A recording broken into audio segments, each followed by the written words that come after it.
Time to shine. Yo, that's the kind of state of mind you gotta combine with hard work and time. You gotta climb to the top. Don't let yourself drop till your heart stops. Let this beat rock. Got a new clock and a new stock for this new rock. Just let your mind loose from the new stock. Drunk off the goose, thinking that I'm too pop. Getting caught with a few thoughts, cause I'm too lost. Off the speakers can't even handle me. Giving what I got, nobody's gonna drain my energy. And I will never stop, I'm motivated by enemies. Setting up shop so everybody remember me. And no, I am not going through life regretfully. I'd rather work non-stop, what they call incessantly, than work some odd job just to live life pleasantly. Already got lost in my mind, not a fantasy, I'm getting there. Forgotten souls, so stop, drop, and roll. You lost all control and pop off your ball. I got squat, I fall, I'm not bought, I'm sold. My stock rocks, it's gold. Hey, knock, knock, she holding shit, talk to close. I ain't stopping though, it's hip-hop, you know. Or is it rock and roll? I'm not dropping down, no, my pocket's grown. You can't stop the show, so get rockin' on. So let me break it all down for you. I ain't never giving up, I ain't never giving up. Taking that crown from you. I ain't worried about you, I ain't never. So let me break it all down for you. We are live with episode 42 of Nemesis.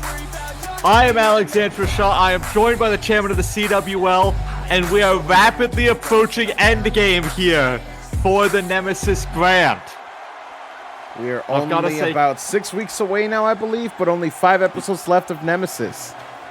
Yeah, I was about to say we're getting close to the end, and it looks like, speaking of them, we're starting the show with a Nemesis general manager who made waves throughout the CWL last week on Vindication. I don't think anybody really saw him coming to Vindication at all. So for Vindication to go off on possibly one of the most chaotic endings we've seen in recent times, let's just say that Tommy Hazard really made a statement. I don't even know what that statement is, other than he may be returning to action. I mean, I have my history and I have my thoughts about Tommy Hazard, but I'll try to remain unbiased here. I mean, as far as we're aware, he is still not medically cleared. You're the chairman, you probably have a bit more insight about that than I do, but I mean, we know he was put out of action with essentially a back injury. The doctors told him, hey, if you land on your back at all, you could be paralyzed. You know, you've got to feel that's not just something you sit around for a year and come back from. Absolutely not. But here's the thing with Tommy Hazard. He's determined to prove everybody wrong. There's a reason why he, at one point, was the ace of CWL. He is the self-proclaimed Phoenix, if you will. I mean, he calls himself a god. Let's see what commandments he has for us today.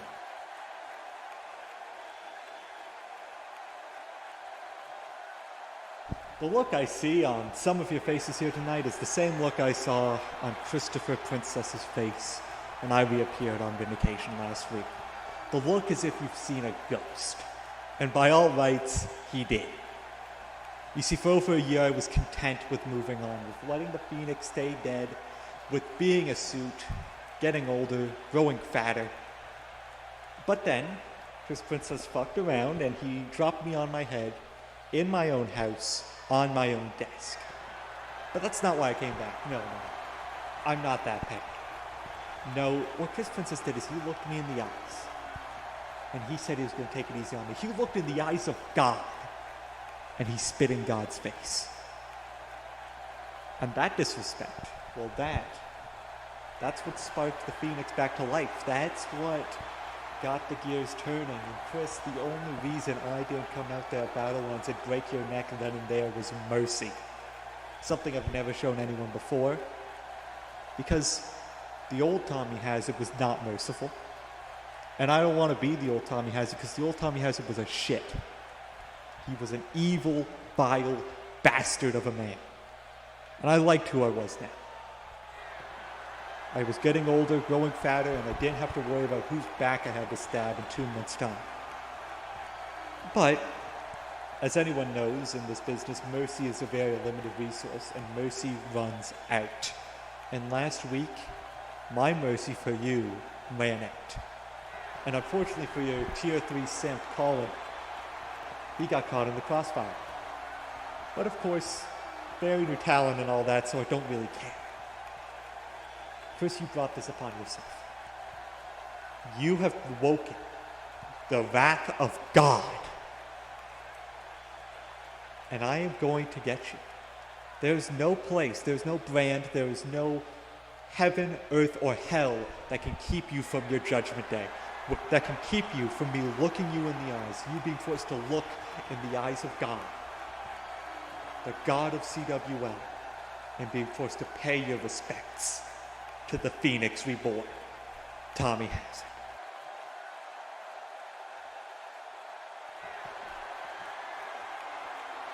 An impassioned message sent from the general manager, Tommy Hazard. He says he's going. He says he's got the targets locked on Chris Princess, but that still doesn't answer our question. Has he been cleared to compete? Not entirely sure, and I haven't heard any kind of update from that, if I'm being honest. And again, there's a reason why that man is known as the Phoenix of the CWL. Well, we go from one person returning from injury to another. Callie Kaplan made a return after elbow injury last week, saving Cassidy Clark from a angry and debuting Jesse Anderson. Now she looks to get back into the ring and back into winning ways. It's the Pinball Witch here tonight, but is ring rust going to take its toll on Callie Kaplan?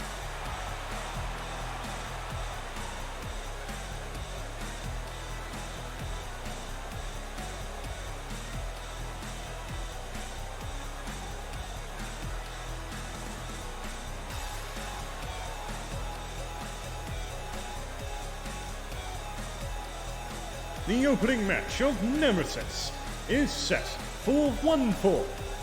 Introducing first, representing Kingsman, weighing 146 pounds, from Norwich, England, Callie Kaplan. Well, here she comes, Callie Kaplan. This is her first showing here on Nemesis since Battle Lines, actually. So it's been about 2 months, that elbow injury keeping her out of action for the time being. But Callie Kaplan is no slouch, ladies and gentlemen. If this is your first time experiencing the Time Bender, the Neon Panther, well, you are definitely in for a treat, because that Iron Woman match at Battle Lines was nothing short of spectacular. It is what many consider being match of the year candidate, and honestly, I would probably put it up there myself. It's between definitely that or Iron Tables from 0 Hour. And we have had a lot of fantastic contests here this year. And I've got to say, though, we've talked a lot on the show about people capitalizing on big, momentous wins. Callie Kaplan, she kind of didn't get that opportunity. It's been, like you said, 2 months. That match has come and gone now. She's essentially not going to get any of the momentum of the match. She's starting all fresh here tonight against the Pinball Witch, and you've got to wonder if that's getting in her head just a little bit.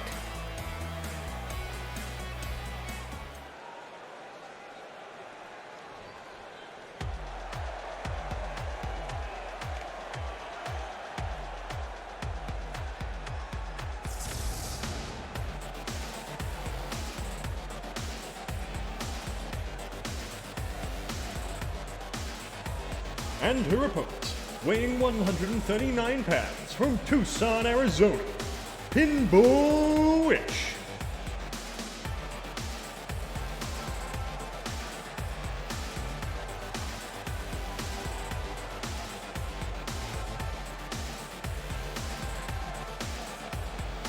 Well, here comes Pinball Witch. We know that she has been a bit of an up and down road here in the CWL. Not quite being able to put it all together quite yet, but the highs were high and the lows have been low. Yeah, she's one of those competitors, and we've talked about this before again, where everyone knows they're good. It's just they're having the issue solving that sort of puzzle, putting those pieces together to actually pick up the wins. You know, I think I figured it out, Alex. I think she may be getting a little tilted, if you get what I mean. I don't get it. Pinballs. Tilt. Tilting means you're upset that you can't. Never mind. Anyways, we got a match to call. Never mind. Let's get to the action here. Yeah, back to the match. The referee has called for the bell. Let's get this match on the way. Callie Kaplan's return to Nemesis after 2 months of injury. Yeah, and right now she's starting things off. Oh, starting things off. It may be a bit more different than we're used to seeing from Callie Kaplan with the just opening and slap to the face and now going under. Looking for that big tilt-a-whirl head scissors. Now look at that. She tried to kick the gut there, but instead Pinball Witch just moves out of the way, and a little bit of a test of strength between these two women as Callie Kaplan pushes Pinball Witch to the ropes, and that clean break by the referee separates them. Yeah, and now headlock from Kaplan takes down Pinball Witch. And, you know, we've been talking about it. She's been out for 2 months. You've also got to wonder, is that elbow fully healed?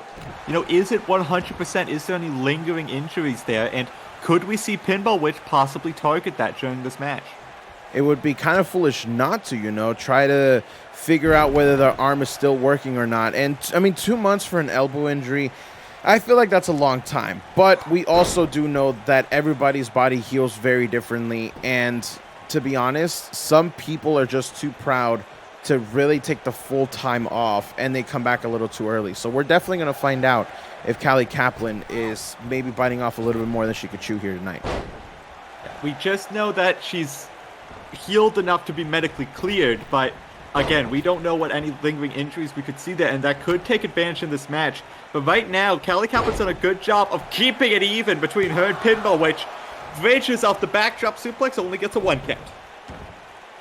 And look at here now, Kaplan trying to get back into this matchup. Now, you know, I talked to Callie Kaplan a little bit earlier today, trying to figure out exactly where her mentality was at. And she was ready to just come out here and get back with the fans. She has missed all the people here, and all the support during her injury has been amazing for her and her mental health as a whole. And I'm very excited to see what she does against Pinball Witch here. And she seems to be doing good so far. Yeah, she's definitely holding her own. But at the same time, you know, it's all good holding your own, but can you pick up the win? As Callie Kaplan dumps on her head there with that snapped German suplex, and who knows, maybe she is more than healthy enough to pick up the win. As she locks in the rings of Saturn, that double arm trapped crossface turns it over. Is that enough to put Pinball Witch away? Well, we did see that Callie Kaplan is very good with submissions in that Iron Woman match at Battle Lines, ending the score with 6-5, and the submissions were definitely what did a lot of the work. But now it looks like Pinball Witch is getting back into this. Yeah, and now she's hitting a tilt-a-whirl head scissors of her own. A little bit of tit for tat, a little bit of anything you could do, I could do better. As she sends Kaplan into the corner. Big double handspring. As now she goes to the bottom rope. And the 450 splash connects flush. You know, the fact that Pinball Witch has that kind of athleticism, not only going for that 450, but now look at that, a standing version of the same maneuver. That is just impressive no matter which way you look at it, but Callie Kaplan still able to kick out at just the 1. That's now, though, locking in the armbar, maybe trying to use that weakened elbow to an advantage. But Kaplan able to stack her up and just laying in the punches to break the hold. Pinball Witch try to go for that moonsault, but the distance is not quite there, as now Callie Kaplan is going to try and take advantage of this right here. And we talked about the submissions. Here we go. A rear naked choke locked in. Nowhere for Pinball Witch to go. Callie Kaplan has got it sunk in right now. Is that enough, though? But no, I think she felt her grip beginning to slip, decided to release it a bit preemptively.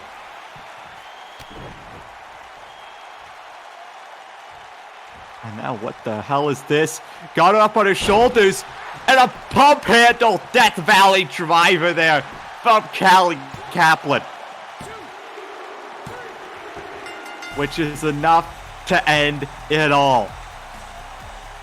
As we saw there, the Neon Sunset able to put this one away for Callie Kaplan. in a very heated contest. It was impressive showing for both women here. But Callie Kaplan picking up that amazing victory with, like you said, that neon sunset. A very, very unique maneuver. And what a way to return here to the Nemesis brand.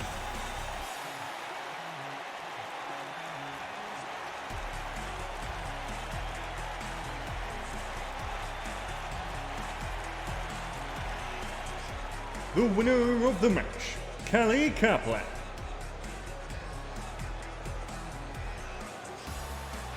The Neon Panther with a big win here tonight. And wait a second here. Jesse Anderson make your way into the ring. And just dropping on the back of the head with that reverse DDT. Jesse Anderson. We know she got into a altercation backstage with Cassidy Clark. And now looking to take out Clark's best friend. And Callie Kaplan trying to send a message. Exactly when Callie Kaplan was celebrating during that entire thing, Jesse Anderson just comes down and starts obliterating Callie Kaplan, perhaps trying to put her back on the shelf. That apron DDT did her no favors, and now that chair assault is definitely not doing anything either. And the double lung blower from Jesse Anderson. Callie Kaplan was able to save Cassidy Clark last week, but she was able to save herself this week. Jesse Anderson making sure to at least get something out of the past 2 weeks in terms of attempted attacks. But now we move on to a clash between two former Nemesis World Champions as Drake Harrison goes up against Connor Gates. This one is going to be interesting to say the least. And again, this is going to be Connor Gates' test. He has been clamoring for a match against Tora Khan, where Tora Khan's spot, or I guess his win from the Battle for Supremacy, or his title shot that he gained from Battle for Supremacy, would be on the line. And now Connor Gates, this is his time to prove it, that he can take it. The following match is set for one fall.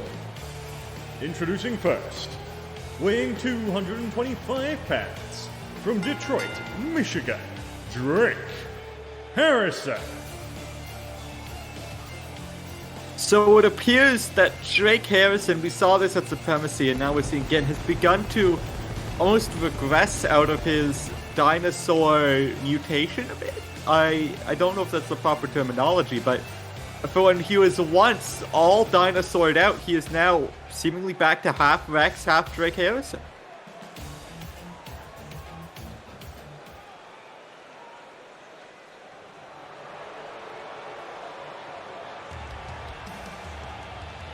And his opponent, weighing 210 pounds, from Dudley, England, Connor Gates.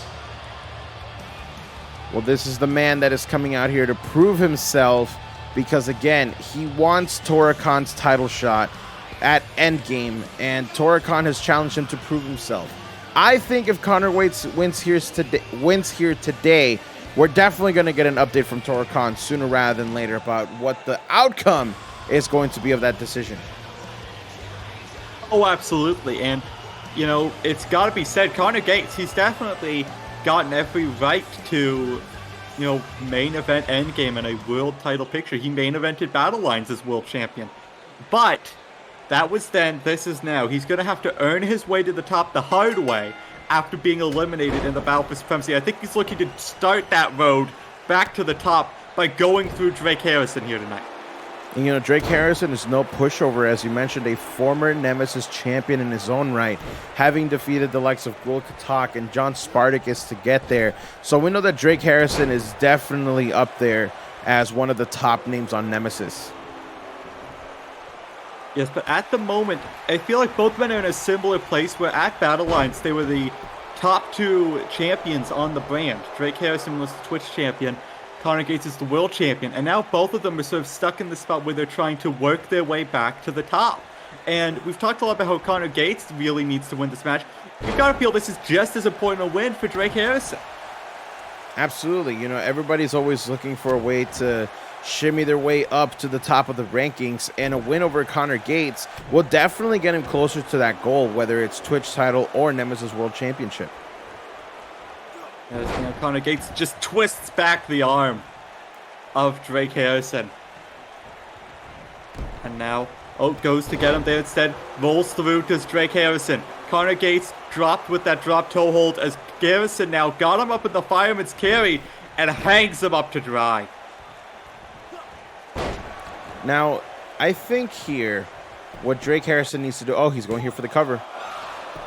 But Connor Gates kicks out. I think what Drake Harrison needs to do is he needs to focus on continuing the attack as much as he possibly can, because Connor Gates is just relentless. Now that Drake Harrison doesn't have the 8 of Rex, or rather losing the 8 of Rex, he needs to really refine who that champion was back before. Because let's be honest, Rex wasn't the one that won the Nemesis Championship. That was Drake Harrison. Yeah, and I think maybe that's what we've seen Drake Harrison sort of falter a little bit in the past few months or weeks, is because he's sort of had this internal struggle between him and Rex of who sort of has control. Now that it seems that Drake Harrison is sort of coming back a bit, could we start to see his ascendancy once more to that Nemesis World Championship? Could very well happen here as we see Drake Harrison have a good hold of Connor Gates. Perhaps if he beats Connor Gates, he'll be the one to fight Toro Khan. Who knows? I mean, anything is possible here as Drake Harrison lets go of the hold.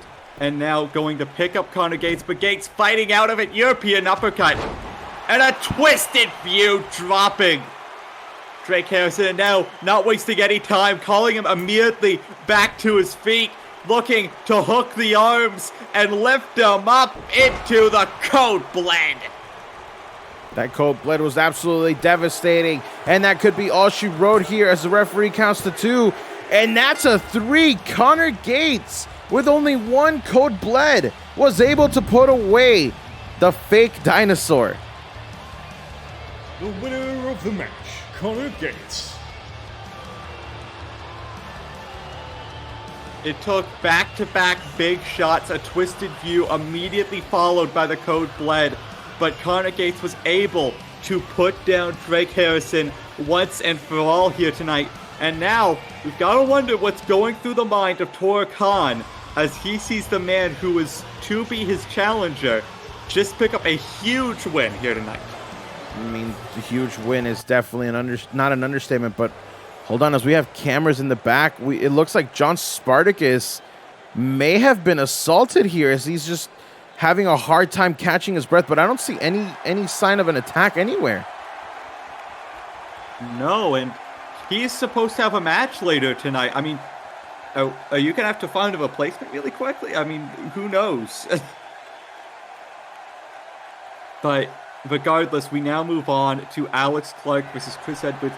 And this is actually a very interesting match, as we have not seen Alex Clark in ring action since Battle Lines. He's very much so been on the sidelines as a part of the Kingsmen, helping out Doc, helping out his other teammates. But he's back in the ring now, going up against Chris Edwards, and Alex Clark has been on the warpath trying to get a match with Zach Anderson. But of course, Zach Anderson's been giving him the silent treatment.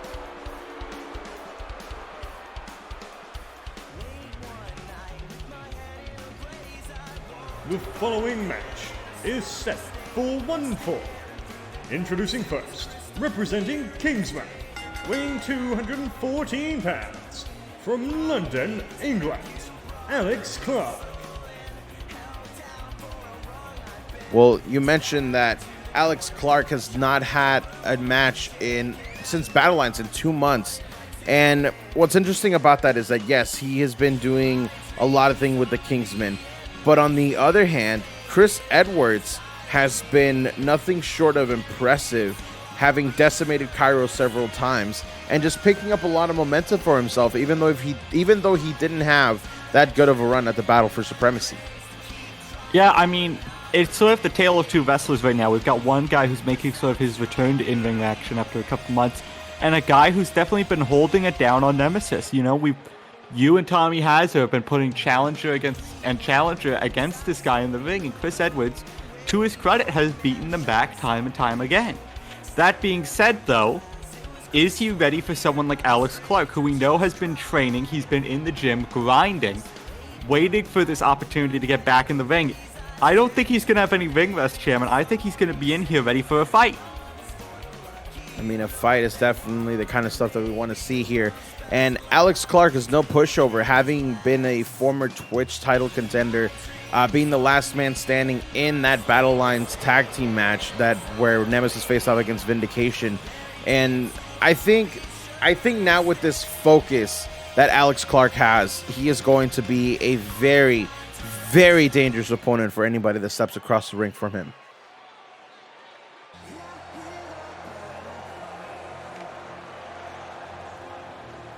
And his opponent, Chris Edwards.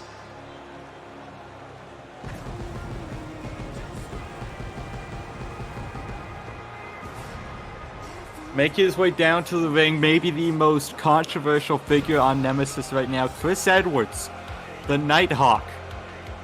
And we know he's had his issues with the backroom dealings ever since essentially they've come up to Nemesis. But right now he needs to put that in the rearview mirror, he needs to put that behind him, and he needs to focus on the task at hand, which is Alex Clark, a man who, like I said, he's been training, he's been grinding, he's been getting ready for this match, and you've got to feel he is hungry to come out with a win. Especially with the kind of trajectory that Chris Edwards has had since he began his road here. Within, I want to say, 2 months, he started tormenting Connor Gates with that Nemesis Heavyweight Championship. And a lot of people believe that he could have actually been Connor Gates. I think it's maybe that cockiness that he has, that sometimes he gets a little bit of ahead himself and doesn't focus on the task at hand. And that's what's costing him losses. If he is able to overcome that, Chris Edwards is absolutely a future champion here in the CWL. I mean, you want to talk about cockiness, this dude has a logo on his sunglasses. You ever seen those sunglasses where there's designs on the front of them? No one ever wears that if they're a chill person.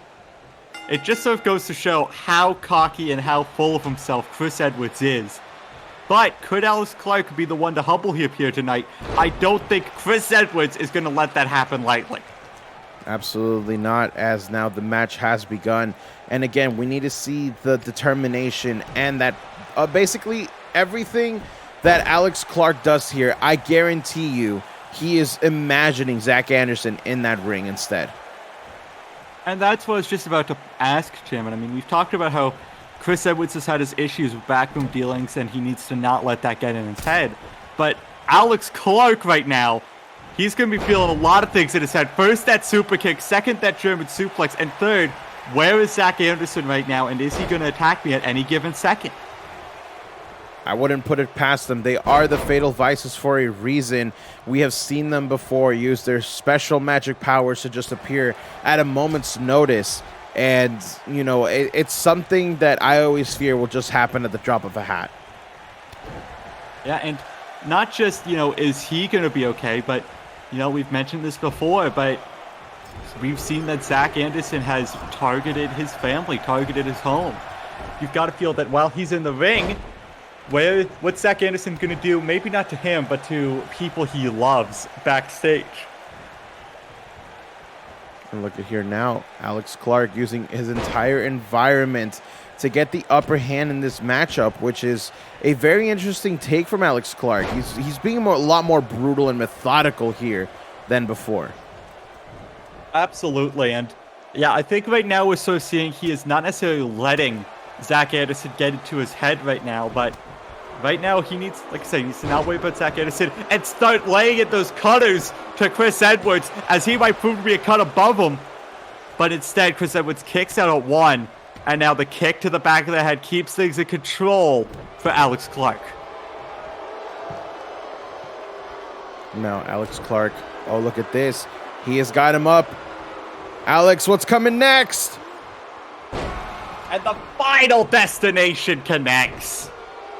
Just dropping him on the back of his head with that assisted German. And look at this. Alex Clark not going for the victory. Normally that final destination is what he starts doing to end matches here.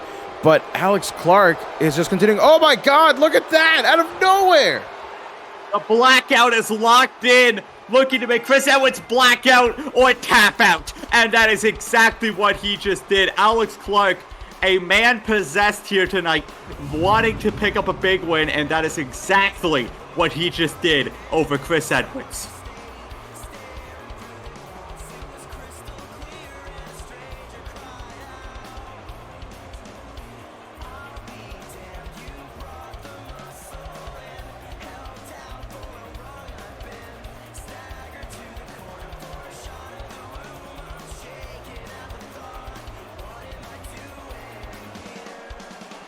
The winner of the match, Alex Clark. As Alex Clark celebrates a huge win, his return match since Battle Lines. You've got to feel his eyes are still firmly set on Zach. Wait a second, the lights are out. It's the Fatal Vices again! We talked about that Vice magic earlier, and now they're here. And now we see Matthew Ramirez attacking Alex Clark as Zach Anderson just watches. And now, as Zach picking him up to his feet, kick to the gut, midnight elbow strike. This is just a 2-on-1 assault, and I don't like the looks of this. If I'm being honest, Alex, where's Dr. Wrestling Jr.? Now, Zach just repeatedly assaulting Alex Clark. Goes through, and that standing switch gutbuster. Oh, here it comes. Here it comes. The other Kingsman is here. Dr. Wrestling Jr. looking to even the odds for Alex Clark. We know Alex Clark had his back, and now it seems he's got his as the Fatal Vices hightailing it through the crowd, not wanting to go into a 2-on-2 fight right now. As we see them leaving through the crowd right now, Dr. Wrestling Jr. just surveying the entire area, making sure that the Fatal Vices are gone. And now he is going back inside the ring. And again, look at this. He's trying to get his man hyped up, but now going back to the outside. I think he's just surveying the perimeter, making sure that Alex Clark is safe, making sure that everything's good. And now he's just standing guard on the stage. And Alex Clark's calling for a mic from one of our ring crew here. You know what, Jake? If this is what you're going to do, then fine, you can have your match. But on my terms. If we win, I want a match one-on-one with Zach. Alex. Who knew it'd be that easy? If those are the terms, we accept. Well, that certainly did not take long. It looks like it's on. It's going to be the Kingsmen versus the Dreamboats. And is that match happening next week? We're going to have to talk to Tommy Hazard. Yeah, and now we go a second match night that features two former Nemesis World Champions, John Spartacus versus Big Match Brian. And I've got to ask, I mean, Spartacus says he's good to compete, but is he 100% after that backstage assault? Assumed backstage assault. It looked a little bit damning, but we don't know if he was assaulted, and if so, by whom.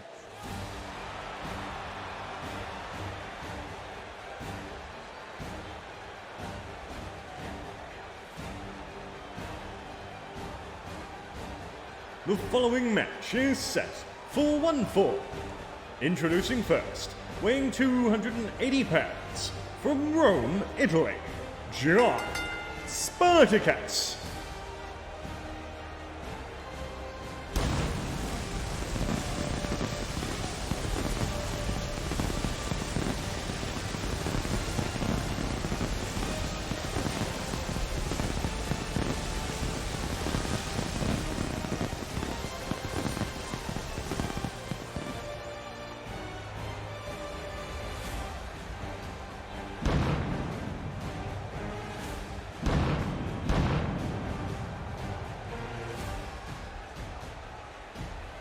Large Jonathan Spartacus makes his way down to the ring, and we saw last week that he is planning on hanging up the boots, hanging up the gladiatorial helmet after this season concludes. But it appears he has one final date with Destiny on the horizon with Brandon Michael Smith. It's almost crazy to think that CWL is not going to have John Spartacus on the roster anymore after Endgame. And honestly, I understand his reasons for wanting to hang up the boots and everything, but John Spartacus has been someone synonymous with CWL since almost its inception. And after 4 years of, being here and being a competitor, it's kind of crazy to think that he's actually not going to be here to start Season 5.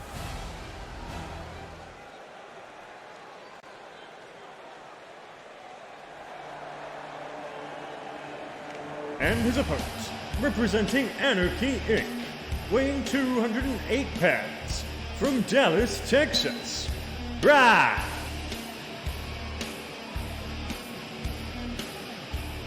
Big match, Brian, fresh off Supremacy, where unfortunately he was not able to recapture those tag team titles. Now, maybe he can do a bit of a foray into singles action here, as if he beats John Spartacus, that's a big win for anybody. And that's also a limited time win, as we're now told. But, I mean, Brian, like I said, it would be a big feather in his cap if he could beat John Spartacus. Can he do it, though? That is the question. Absolutely, and I think this is going to be a very closely contested matchup. I think Brian is definitely going to step up to the plate, as you mentioned, a former Nemesis champion himself. And just because he's here in singles action doesn't mean that Anarchy Inc. has split. They believe in each other, that they can have amazing singles careers, and they will still have each other's back when the tag team comes together.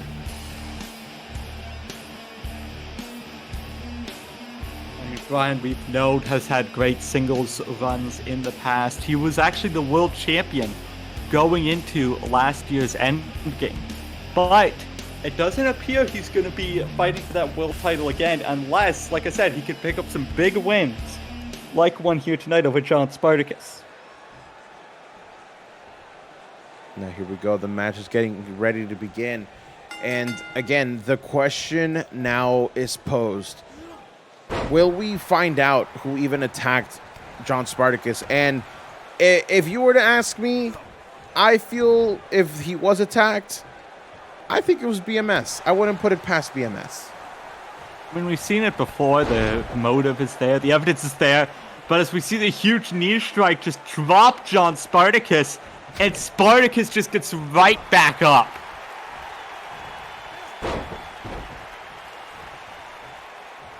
I mean, hey, perhaps I'm not looking to make accusations.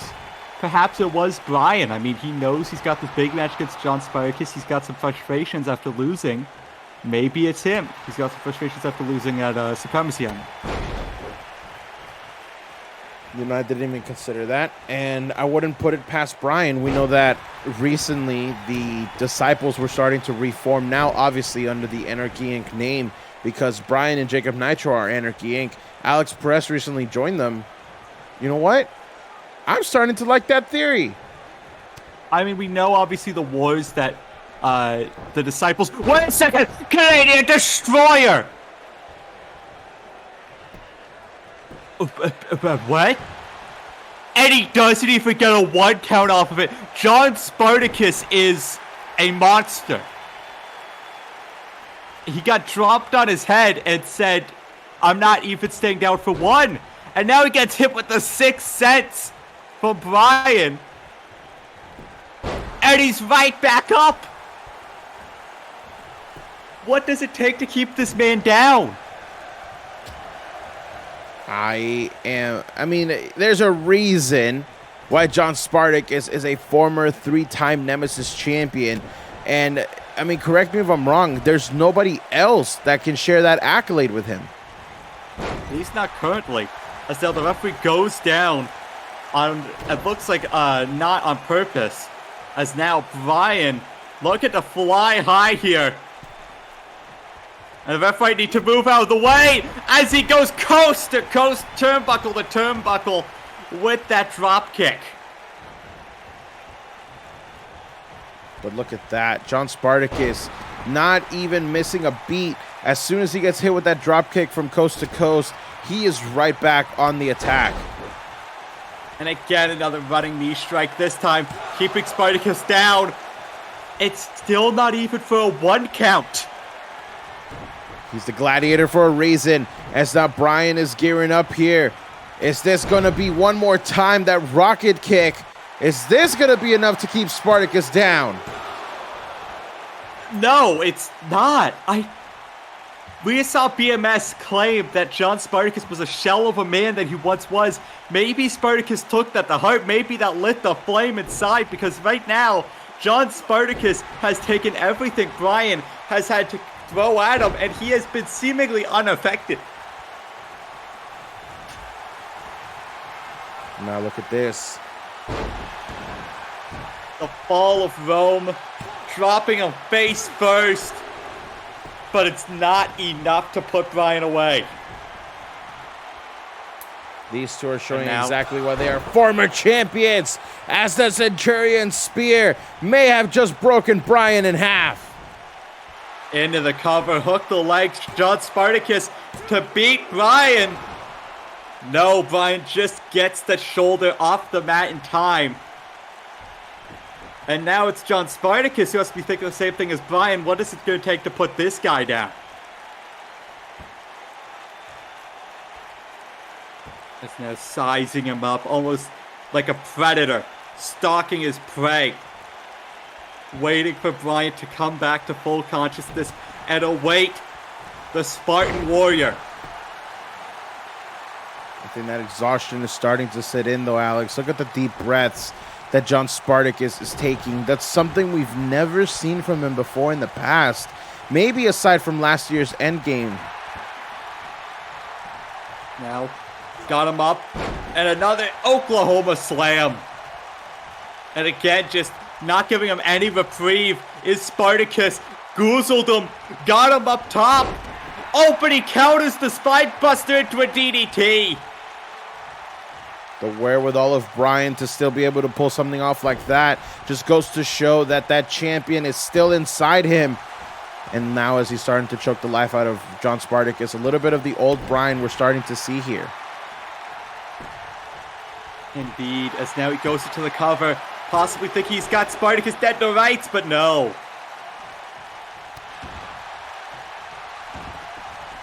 As he calls him to his feet, I think he's looking for one last shot to put him away. Super kick connects right across the jaw of John Spartacus. And it's still not enough. That was a picture-perfect super kick. And we see Bryan almost getting physical there with the referee. And now Bryan, what does he have to do? How much deeper does he have to go down into the well in order to pick up a victory here over John Spartacus? Once again, Spartacus gears up for the fall of Rome. And that might just be the 1, 2, 3 fall of Rome for John Spartacus. That was a performance we have not seen the likes of in years from Spartacus here. And if BMS wanted the John Spartacus of old back, I think he may have just got it.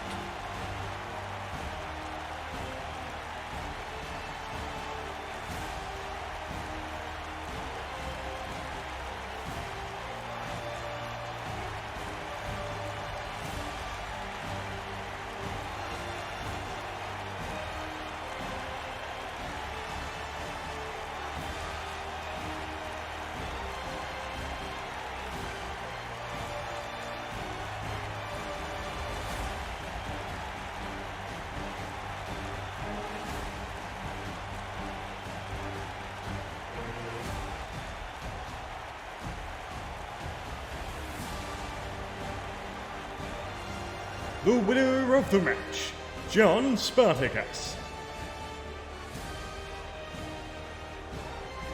John Spartacus may be reaching the end of his career, but I think he is looking to go out better than he's ever been, as he put forward a dominant statement here tonight over Bryan. I mean, this man got hit with a Canadian Destroyer and didn't even get sit down for a 1 count. That just goes to show what this man is made of. And BMS says that he wants to face the true Spartan, the real Spartan. And I think he's definitely going to get that at Endgame. Absolutely. If this is the same John Spartacus that we see...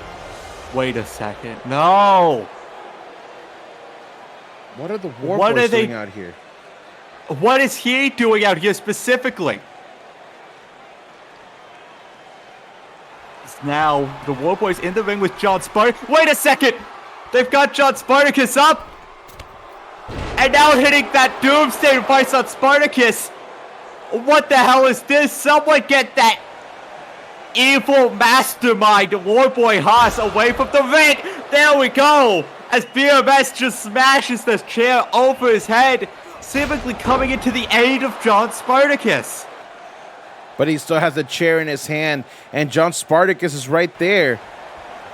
I don't like the look of this. As he gets Spartacus to his feet and almost looking at him in the eyes, almost saying, like, you owe me. Was it the War Boys that attacked Spartacus backstage? The plot definitely thickens. Well, we move on from that evil little piece of trash, Warboy Haas, to a #1 contenders match for the openweight title. A rematch from the finals of the Supremacy Cup on the Nemesis side. Sheila versus Valkyrie. Sheila stopped Valkyrie from qualifying for the finals, for the actual Supremacy Cup finals. Now, Valkyrie gets a chance of revenge and a chance to fight for the openweight title.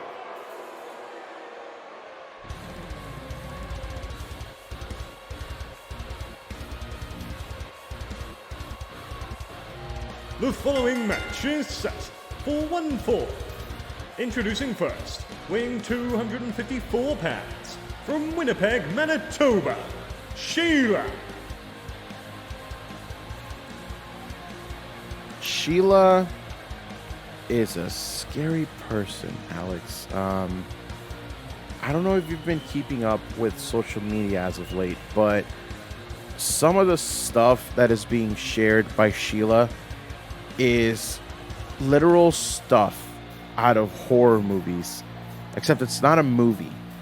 It's literally her playing with dolls, choking the life out of them, and then just saying, oh no, they're okay, they're my friends. Listen, I'm not a big horror movie aficionado. I know what Annabelle is. I don't like where this is going at all. I mean, what happens if one day Sheila comes out and she is a doll, and she got like possessed or something? I mean, like we've seen worse things happen, in my opinion. I wouldn't write it out of the realm of possibility here. I mean, that's how it starts. Though. I mean, we see her talking to these dolls and seemingly being able to understand them. Perhaps there's some sort of like telepathic link. There's some sort of a voice in her head telling her to do these things. Or perhaps Sheila is just a sick, twisted, and demented individual. Honestly, I think all three possibilities are very valid. But it's not about any dolls here tonight. It's not about, you know, curses or voices in heads. It's about the Openweight Championship. And whoever wins this gets to face Lady Britannia for that Openweight title. Both Valkyrie and her get their chance to win their first title here on Nemesis. They can't afford to either of them let it slip.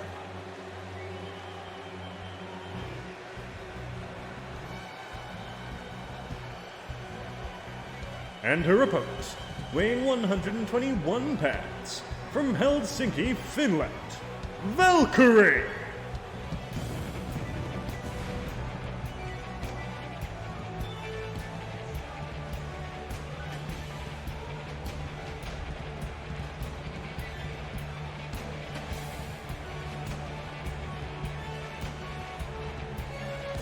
As Valkyrie makes her way down to the ring, she's someone who's been setting Nemesis on fire ever since she came up from Genesis, the first ever queen of Genesis, a accolade also held by Sheila. But it seems that the Supremacy Cup was maybe not as kind to Valkyrie as it maybe was to other competitors, as she faced her first two ever losses in her career through the Cup, losing to Cassidy Clark and Sheila respectively.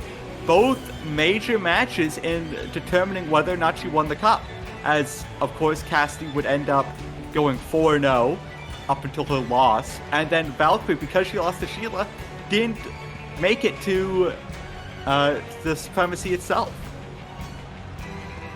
You know, that last match that these two women had ended with Sheila choking the life out of Valkyrie and not even getting a submission victory. She won by making her pass out, basically, where Valkyrie was unable to continue. That was 3 weeks ago now. I don't know how much different Valkyrie's game plan will be coming into this, especially not only with the size difference, but the power difference as well. I mean, Valkyrie is the person here who has absolutely no quit. And you mentioned how she didn't tap out, she passed out. I don't know if Valkyrie has tapping out in her vocabulary, if I'm being honest. And who knows, perhaps she, after she's had a little bit of a rest from the cup itself, she's not having matches that are super important main event matches every single week. Perhaps now that she's well rested, she could pick up that win versus Sheila.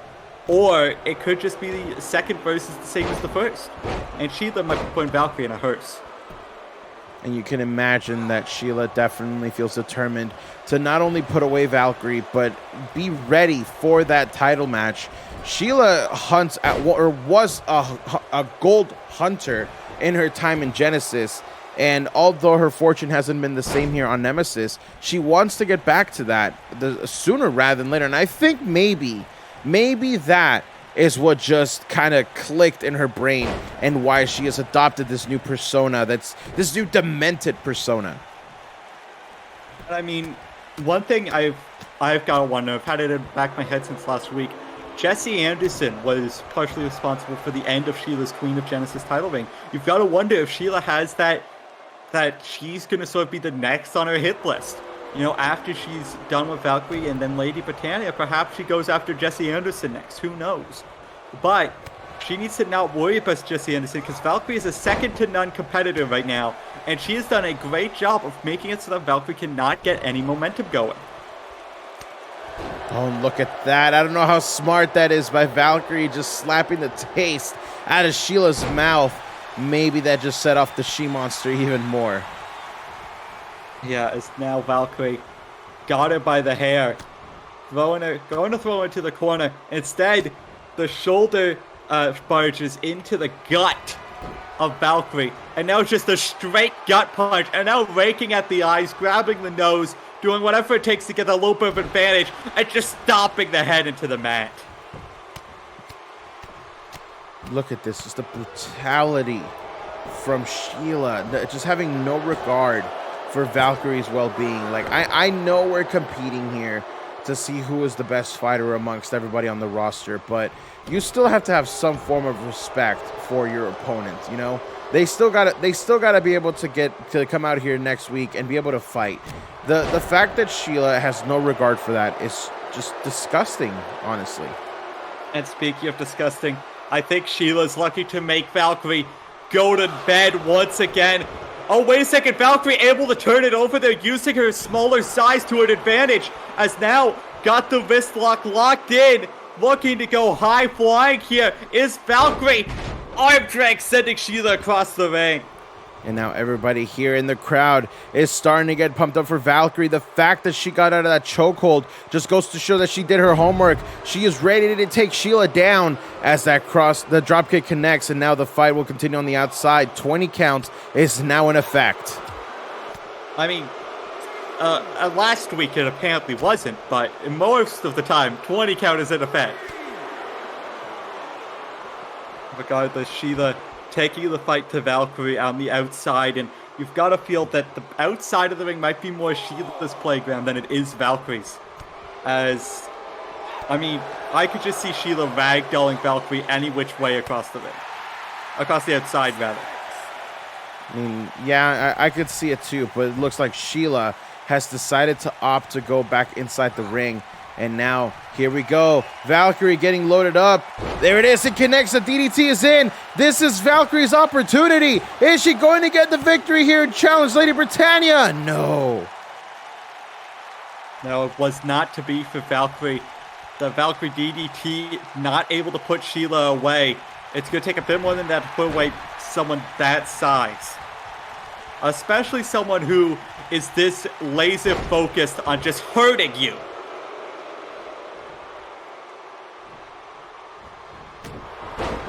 Discus punch dropping. Valkyrie shades of human tornado. And now, more just punches right to the face of Valkyrie. And again, it is just that brutality that I keep talking about that somehow Valkyrie keeps coming back from. Valkyrie is showing a different side of herself here, and now I think it's maybe the time. Oh, look at this! Valkyrie, very smart to use the ropes, but Sheila still able to kick out even before the 2. As now the Crobot neckbreaker just turns Valkyrie inside out, and I think Sheila's looking to go for this once more. As she gets it locked in, that chokehold looking to make her pass out again. Valkyrie got out of it once, but it was not meant to be a second time. And now, Lady Britannia, you've got the she-monster next.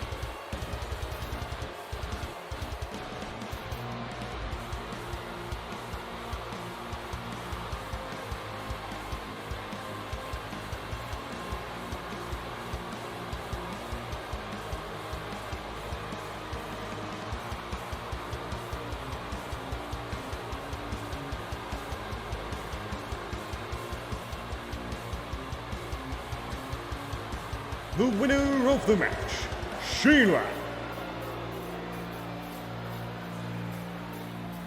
The fact that this is Britannia's next challenger is just absolutely terrifying. And also the fact that Britannia over on Vindication hasn't had the best of luck as of late. Ladies and gentlemen, we could very well be looking at the next openweight champion, as now we move on to our main event of tonight. This match promises to be a very, very heavily contested matchup, as Starjammer LLC and Backroom Dealings have begun having problems with each other in the backstage area as of late. And let's just say that Jay Scott's attitude may actually be the problem at the middle of this entire endeavor, as now the stakes have been raised. Normally this is supposed to be just a regular tag team match, but if the Backroom Dealings win, they will earn themselves a tag team title opportunity next week on the Nemesis Super Show. And you know that the Broken Standard from Vindication are definitely keeping a close eye on this one.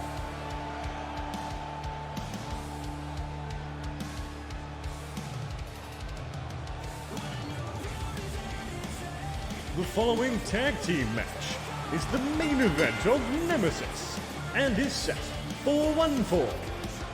Introducing first, at a combined weight of 436 pounds, your tag team champions, Rodrigo Del Garcia, Jay Scott, Starjammer LLC.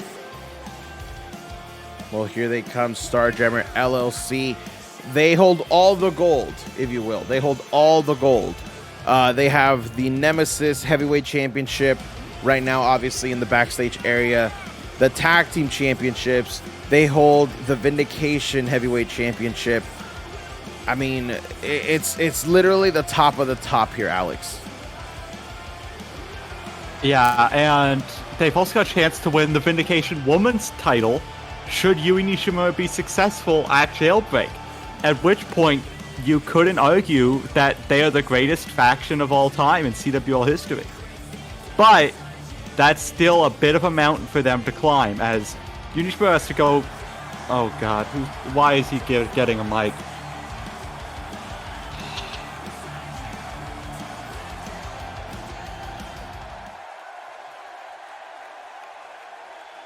Before we run through this warm-up match, I just wanted to address the CWLUniverse real quick.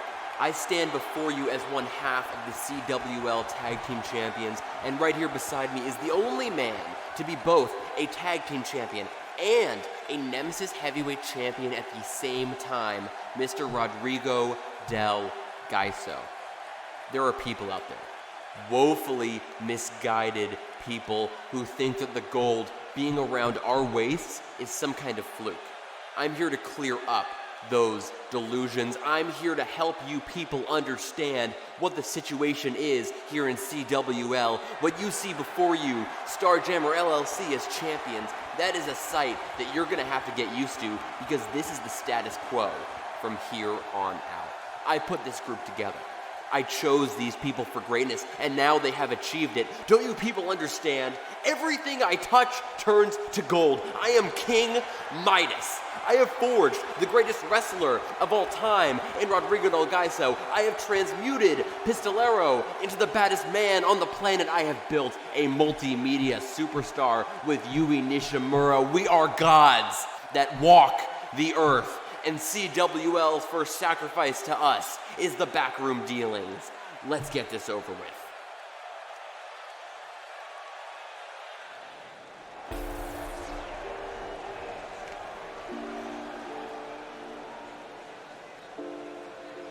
And their opponents, at a combined weight of 444 pounds, Cairo, Dave Graves, Backroom Dealings.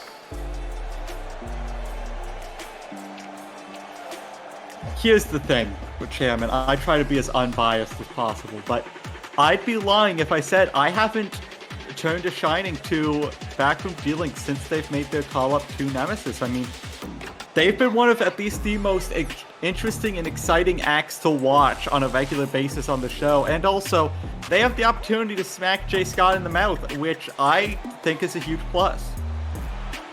I have been a big fan of the Backroom Dealings since they all made their move here to Nemesis, and it's been interesting to see how Cairo was the one that came up and everybody was clamoring for him to be the next top guy. And what's been amazing was how Eli Evans has been the one to shift into that position, but the group remains the same. They don't let anybody from outside get in their heads. They know where they go, and they support each other to the fullest. That is what a band of brothers does, and it's refreshing to watch somebody that doesn't get jealous over such things. And I think that is why the Backroom Dealings are going to be a successful tag team here in the long run for the CWL. Absolutely, and I mean, that's a huge thing. We often see teams are so quick to backstab each other in the CWL. Loyalty is a limited resource in wrestling, and I think if you ask anyone, they'd agree.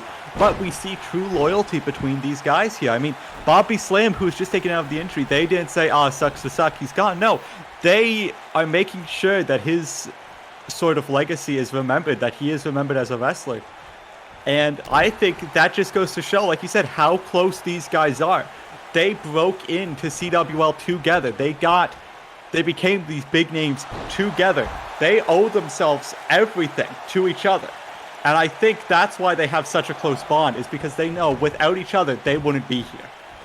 And you talk about that bond, you can see right there, Dave Graves swept the leg of Jay Scott to give Cairo the opening that he needed to get into this matchup, as now we see Cairo just dropping Jay Scott on his face with that intricate face buster. And at the same time, though, one thing to bring up is they aren't afraid to fight each other. I mean, we saw at the Battle for Supremacy, we saw Golden Mask eliminate Cairo. And Cairo, first thing he did when he got in the ring was attack Golden Mask. These guys, they're a very interesting bunch, but you know they're loyal. And I wonder if you can really say the same about Starjam LLC. After all, he talks about how he built all these people. It very much so feels like a hierarchy rather than a band of brothers and sisters. And we're going to see exactly which of the two is the better, mentality to have, as this matchup is just going back and forth. And Cairo and Dave Graves with the constant tags. Jay Scott so far hasn't been able to get even one, but I think that's about to change. Yeah, as he drags him over to enemy territory, tagging in the world champion. Now, here's something to keep in mind in the back of your head. Yes, if they win, they get a tag title shot. But, I mean, if either of them were to pin Rodrigo, would that put them at the top of the list as number one contender? That's got to be something in the back of both these guys' heads. And that's something that's really interesting to think about as well, because, yes, you're in here with the world champion, but it is in a tag team setting. A tag team wrestler or a tag team wrestling match rather, is a completely different outlook than a singles competition. And any competitor will tell you just that. Absolutely. And I think we've seen that Rodrigo, he has been the total package. I mean, he's been a phenomenal singles wrestler. He's been a phenomenal tag team wrestler. And I don't know who's going to be the person to beat him for either of those titles, as I don't know if anyone is on the level of Rodrigo right now on Nemesis, in my personal and professional opinion. That's right now. Cairo went into the corner for Rodrigo. Rodrigo able to fight his way out of here, knowing that a double team move was probably on the horizon. Able to fight out of it, and then able to fight out of that rear waist lock. As now, he sends him into Starjammer corner, catches the legs, and a big kick. Just dropping Cairo, got him rocked. As now, oh, and there we see it, that arm-trapped Olympic slam. That was a beautiful maneuver right there by Del Gaiso, but Cairo able to come back in. And here's an interesting point of note, Alex. We could see this specific matchup as a future world title match, and nobody would bat an eye. That is how amazingly stacked this roster is. And the fact that we're looking at possibly a future world title match right here, right now, is exciting to me. Yeah, and that's why CWL, the most exciting show in the world right now, as Rodrigo, oh wait a second, drops him. And that might be enough, though, to end the title hopes of Backroom Dealings. Into the cover goes Jay Scott, but Dave Graves able to break it up. Dave Graves knows all of Jay Scott's playbook, and that Moneymaker was definitely the biggest on that playbook. Dave Graves did what he had to do to help out his brother, and Cairo lives to see another day as this tag match continues. As now, oh, there we see the forearm in the corner from Cairo as he lifts up, goes under, and there we see that super kick connected flush across the jaw. But he's not able to capitalize. He's a bit too gassed. That's exactly how he won the King of Genesis title long ago. But Cairo knows that Jay Scott is nobody to mess with as he connects with that ripcord knee strike as Del Gaiso. The dealer's knee. Del Gaiso comes in to break in the pinfall. The dealer's knee, not enough to seal the deal for Cairo. But I think he's looking to take Rodrigo Del Gaiso out of the equation. As he suplexes him into the ring, Cairo's getting fired up. He knows this is his chance. This is his moment. Big forearm, followed by another. And a sling blade drops him. Immediately picking it back up, not wanting to waste any time. He has a moment to lose. The wind up and the kick. Is this going to be enough? Oh, look at that. Jay Scott still had the wherewithal to go for the jawbreaker and try and get back into this. But Cairo meets him with that knee to the face. As he drags him to the center of the ring, lifting him up once again. The dealer's knee. Connecting right across the jaw, hooks the leg, but Jay Scott able to just barely get that shoulder up. But Cairo tagging in Dave Graves. As Jay Scott tags in Rodrigo, the world champ is in the match. You could tell right there that Jay Scott not only needed the tag, he wanted it because he wants nothing to do with Dave Graves. They're past. They know each other far too well. And now Dave Graves could be in a lot of trouble because I don't think he's actually ever wrestled Del Gaiso before. No, and Dave Graves, he's sort of very much so the unknown X factor of the Backroom Dealings. We have not seen as much as him as we have seen the other 3 or 4 members. But he is still a dangerous competitor no matter who you ask. Dave Graves now going for the tag to Cairo, and the big man is in once again. And this has just been classic wrestling just strategy here from Backroom Dealings. They're cutting off the ring, they're making frequent tags, and they're keeping it in their side of the corner. This has been very smart from Backroom Dealings. You know they came in here with a plan, and so far it's been working to perfection. As he hangs up Rodrigo to dry, does Cairo.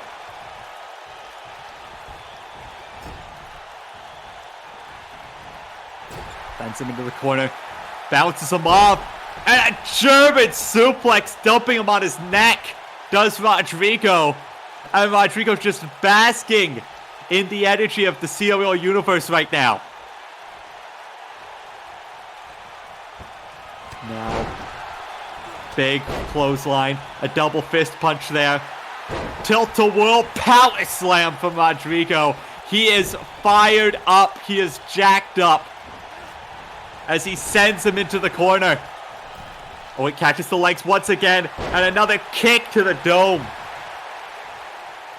As Cairo gets to his feet, we see, what's this? Hammerlock back suplex. The Gaiso is just on another level right now, and that is exactly why he is the current world champion and one half of the current tag team champions. Again, we've only had one other double champion in history here in the CW, and that is Flapjack Carter. But Flapjack Carter held the Twitch title, not the world title. Well, and also you have to keep in mind, wait a second, the baptism locked in. Locked in. All right, Cairo looking to make Cairo submit here. Cairo trying his best to stay alive, to stay strong, to survive this. And he's just barely able to get the foot off. And I was going to say before then, we've also seen the likes of Miles and Tommy Hazard be double champions in the CWL, but this has definitely been a unique one for Rodrigo Del Gaiso, as it just chops Cairo right in the chest.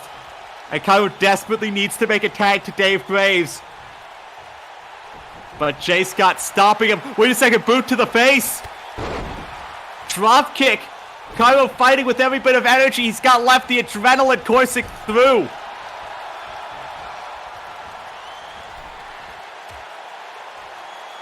Are we about to see what I think we're about to see, Alex?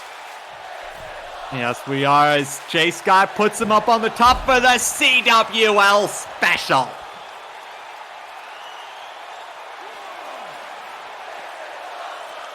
Just sending him hurtling to the ground.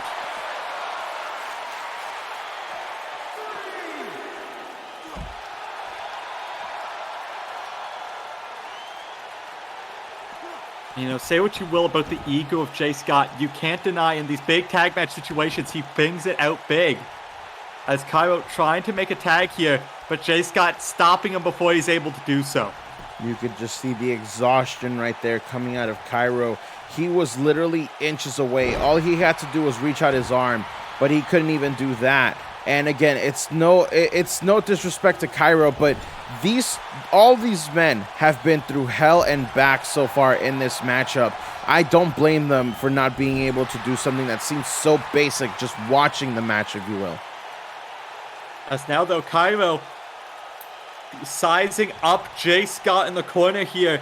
Maybe looking to do a bit of a double team maneuver as Rodrigo is trying to get into the ring, but the referee not having any of it. As he gets kicked in the gut, as Cairo sets him up for the Black Bull. That Black Bull stomp, putting him face first into the mat. Dave Graves is in. Oh, wait.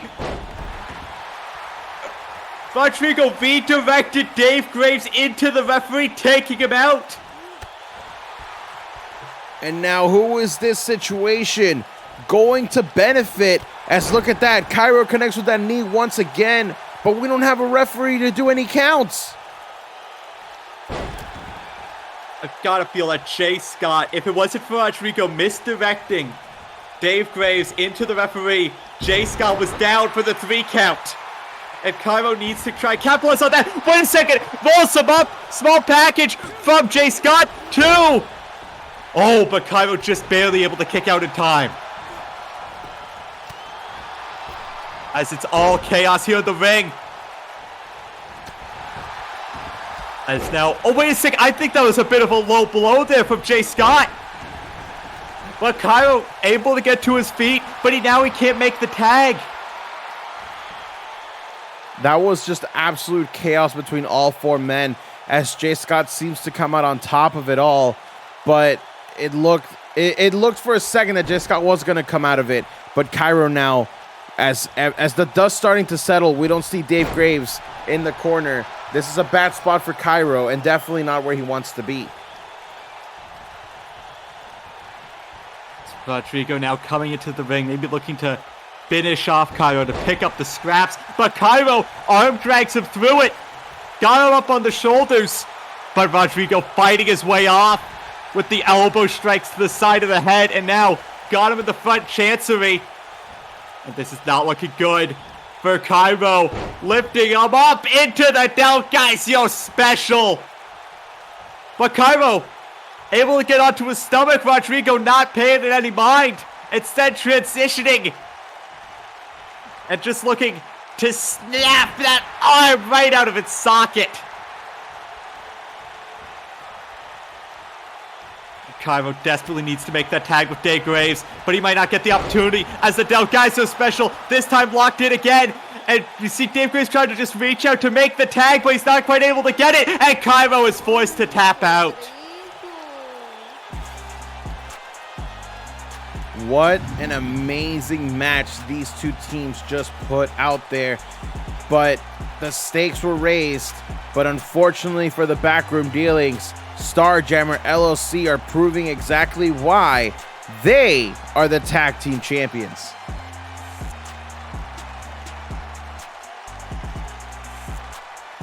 The winners of the main event, the team of Rodrigo Del Gaisio, Jay Scott, Starjammer LLC.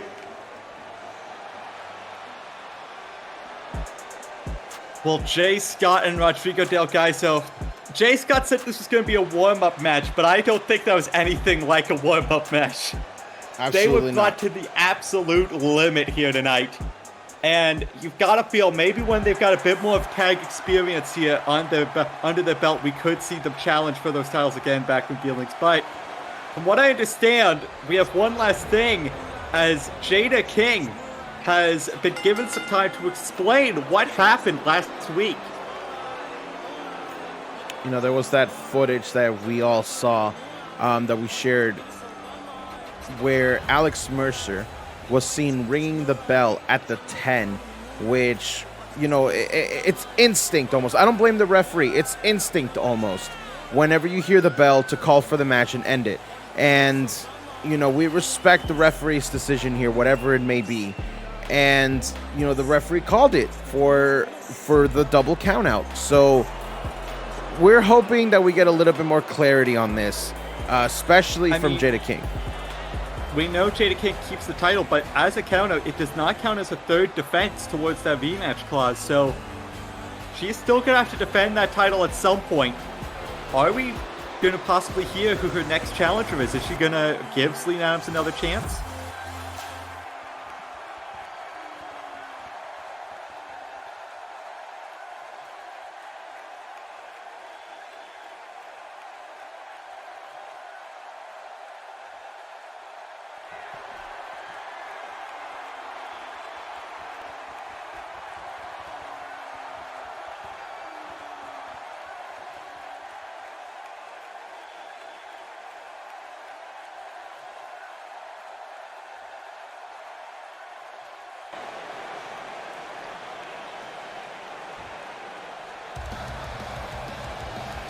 Well, it looks like Selena Adams wasn't all too pleased with the answer she got from Jada King, as she appears to be making her way down to the ring right now. Perhaps Adams trying to convince King to give her a title shot. I mean, I feel like she was sort of screwed out of it last week. I tend to agree here, but look, hold on! Who's that wait a in second. front of us? Scout McKenzie with the chair shot to the back of the head as Selena Adams makes her way. Was this a setup between the two? Well, we know that Scout McKenzie got that victory last week in that submission match, but now the two are just destroying Jada King here. Well, it appears Selena Adams was yelling something at Scout McKenzie. Was she trying to call it off? As now she's got the chair in hand. What the hell is going on? Selena Adams. Wait a second, Cassidy Clark ripping the chair out of the hands of Selena Adams and disposing of it as Jada King now taking this moment to roll the outside. And Scout getting right in the face of Cassidy Clark. She does not like that she's interfering in her business as Jada King lays her out with the title. It's now going to continue with assault, but Jaina flips through it, and the layout connects. And the spear! All chaos has broken loose here on Nemesis. As we are out of time, we have got to go.